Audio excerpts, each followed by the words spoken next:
Hi 90% ಜನಕ್ಕೆ ಈ video ಇಷ್ಟ ಆಗುತ್ತೆ. ನಿನ್ನೆ ನನಗೊಬ್ರು ಕೇಳ್ತಾ ಇದ್ರು, ಮ್ಯಾಮ್ ನನಗೆ ನಿದ್ದೆ ಕರೆಕ್ಟಾಗಿ ಮಾಡೋಕ್ಕಾಗ್ತಾ ಇಲ್ಲ, ಮಲಗಿ ಎಷ್ಟೊತ್ತಾದರೂ ನಿದ್ದೆ ಬರಲ್ಲ, ಮಧ್ಯ ಮಧ್ಯ ಎಚ್ಚರ ಆಗುತ್ತೆ, ಯೋಗ ಮುಖಾಂತರ ಇದನ್ನ ಯಾವ ರೀತಿ ಸರಿಪಡಿಸ್ಕೋಬಹುದು ಅಂತ ಕೇಳ್ತಾ ಇದ್ರು. ಖಂಡಿತ ಯೋಗ ಮಾಡೋದ್ರ ಮುಖಾಂತರ ಇದನ್ನ ನಾವು ಸರಿಪಡಿಸ್ಕೋಬಹುದು. ಇದನ್ನ ನಾವು ಇನ್ಸೋಮಿಯಾ ಅಂತ ಕರಿತೀವಿ. ಏನಕ್ಕೆ ಅಂದರೆ ನಮಗೆ ಪ್ರತಿದಿನ ಆಗುವಂತಹ ಸ್ಟ್ರೆಸ್ಸು, ಫೋನ್ ನೋಡೋದು, ಸಿಸ್ಟಮ್ ನೋಡೋದು, ಎಷ್ಟು ಎಲ್ಲ ಕೆಲಸಗಳು ಮಾಡಿರ್ತೀವಿ, ಒಂದೊಂದು ಕೆಲಸಗಳು ಆಗಿರಲ್ಲ, ಅದನ್ನ ಬೆಳಗ್ಗೆ ಮಾಡಬೇಕು ಅಂತ ಯೋಚನೆ ಮಾಡ್ತಾ ಇರ್ತೀವಿ. ನಾವು ಮಲಗಿದಾಗ ಇದೆಲ್ಲ ನಮಗೆ ನೆನಪಾಗಿ ಕಾಡ್ತಾ ಇರುತ್ತೆ. ಖಂಡಿತ ಯೋಗ ಮುಖಾಂತರ ಇದನ್ನು ಸರಿಪಡಿಸ್ಕೋಬಹುದು. ಯೋಗದಲ್ಲಿ ತುಂಬ ಪ್ರಾಣಾಯಾಮಗಳು, ಆಸನಗಳು ಎಲ್ಲವೂ ಇದ್ದಾವೆ.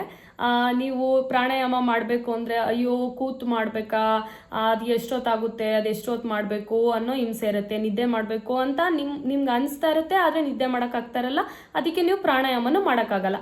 ಇನ್ನು ಆಸನ ಅಂತೂ ಊಟ ಮಾಡಿರ್ತೀರಾ, ಇನ್ನು ಆಸನಗಳು ತಗೊಂಡು ಮಾಡೋದಂತೂ ಅದೆಲ್ಲ ಕಷ್ಟದ ವಿಚಾರ, ಅದನ್ನು ನೀವು ಮಾಡಲ್ಲ. ಅದಕ್ಕೆ ನಾನು ನಿಮಗೆ ಸಿಂಪಲ್ ಒಂದು ಟ್ರಿಕ್ ಹೇಳ್ಕೊಡ್ತೀನಿ. ಇದೊಂದು ಟಿಪ್ಸ್ ಆಯಿತಾ, ನಿದ್ದೆ ಮಾಡೋದಕ್ಕೆ. ಸಿಂಪಲ್ ಅಂದರೆ ಸಿಂಪಲ್, ತುಂಬ ಸಿಂಪಲ್, ಅಷ್ಟು ಸಿಂಪಲ್. ನಿಮ್ಗೆ ಏನು ಕಷ್ಟನೇ ಇಲ್ಲ. ಕೈನೂ ಬಳಸಬೇಡಿ, ಕಾಲನ್ನೂ ಬಳಸಬೇಡಿ, ಏನು ಬಳಸಬೇಡಿ. ಮಲ್ಕೊಂಡೇ ಮಾಡುವಂತಹ ಪ್ರಾಣಾಯಾಮ. ಮಲ್ಕೊಂಡೆ ಆರಾಮಾಗಿ ರಿಲ್ಯಾಕ್ಸ್ ಆಗಿ ನೀವು ಈ ಪ್ರಾಣಾಯಾಮನ ಮಾಡ್ಬೋದು. ನಿಮ್ಮ ಉಸಿರು ಜೊತೆ ನೀವು ಜೀವಿಸಿದ್ರೆ ಸಾಕು, ನಿಮ್ಮ ಉಸಿರು ಜೊತೆ ನೀವು ಇದ್ರೆ ಸಾಕು. ನಾನು ಈ ಒಂದು ಸಿಂಪಲ್ ಪ್ರಾಣಾಯಾಮನ ಹೇಳ್ಕೊಡ್ತೀನಿ. ಇದು ಎಷ್ಟು ಸಿಂಪಲ್ ಅಂದರೆ, ನೀವು ಆರಾಮಾಗಿ ಬೆಡ್ ಮೇಲೆ ಹೋಗಿ ಮಲ್ಕೊಳ್ಳಿ, ಕಂಫರ್ಟಬಲ್ ಆಗಿ ಮಲ್ಕೊಳ್ಳಿ. 1 ಗಂಟೆ ಮುಂಚೆನೆ ನಿಮ್ದು ಏನೇನು ಕೆಲಸ ಇರುತ್ತೆ ಎಲ್ಲ ಮುಗಿಸ್ಕೊಂಬಿಟ್ಟು ರಿಲ್ಯಾಕ್ಸ್ ಆಗಿ ಹೋಗಿ ಮಲ್ಕೊಳ್ಳಿ. ಮಲ್ಕೊಂಡಾದ್ಮೇಲೆ ನಿಮ್ಮ ಬಲಗಡೆ ಸೈಡು 8 ಸಲ ನೀವು ಬ್ರೀತ್ ಇನ್ ಬ್ರೀತ್ ಔಟ್ನ ಮಾಡಬೇಕು. 8 ಸಲ ಉಸಿರನ್ನ ತಗೊಬೇಕು, ಉಸಿರನ್ನ ಬಿಡಬೇಕು 8 ಸಲ.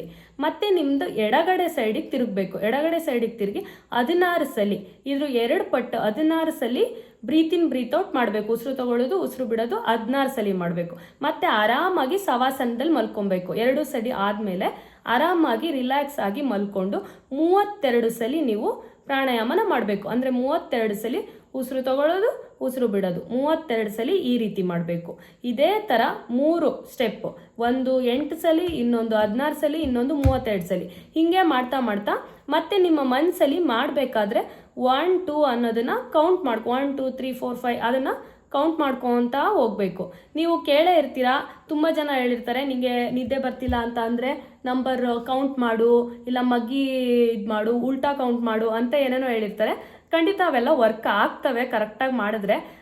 ಈ ಒಂದು ಪ್ರಾಣಾಯಾಮ ನಾನು ಎಲ್ಲೋ ಓದಿ ತಿಳ್ಕೊಂಡಿದ್ದು, ನನಗೆ ತುಂಬ ಹೆಲ್ಪ್ ಆಯಿತು. ನಾನೇನಾದರೂ ಮಲಗಬೇಕು ಅಂದರೆ ನನಗೇನಾದ್ರು ಸ್ಟ್ರೆಸ್ ಆಗ್ತಾ ಇದ್ರೆ ನಾನು ಇದನ್ನು ಖಂಡಿತ ಫಾಲೋ ಮಾಡ್ತೀನಿ.